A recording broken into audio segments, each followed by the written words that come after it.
ኣብ 27 ዓድታት ንኡዞባ ድባርባ ዝተጀመረ መስርሕ ምዝርጋሕ መስመር ኤሌክትሪሲቲ 3 ربع ከም ተሳለጠ ነቲ ስራሕ ካብ ዝመርሑ ዘለው ኣቶ በርሀ በላይ ንኤሪና ዝሃቦ ሓበሬታ ገሊጾም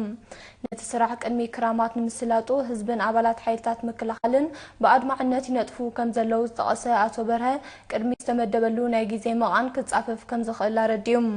ነባር ዝረበን ኣቶ ወልደ ገርጊስ ፍሳሐጽን በወገኑ ማሕበራዊ ፍትሒ ንምንጋስ መንግስቲ ንዘካይዶ ዘሎ ጻዕሪ ብምሙጋስ ገጠራት በብመድረኹ ሓይሊ ኤሌክትሪክሲቲ ንኽረኽባ ዝካየድ ዘሎ ጻዕሪ መስተርሆት ዝፈጥር ከም ዝኾነ ብሪሁም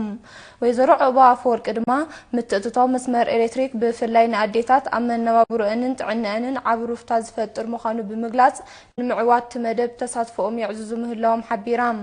ኣብቲ ስራሕ ዝነጥፍ ዘሎ መንሰይ ስምዖን ነጋሲ ብግድኡም ኣብቲ ስራሕ ን3 ዓመት ምስኪላታት ብምንጣፍ ነፍሱ ዝኽእለሉ ሞያ ጥሪው ከም ዘሎ ብምምልካት ብስርሖም ህዝቢ ርሂቦ ክርኢ እንከሎ ባህታ ከም ዝፈጥረሉ ነጺሩም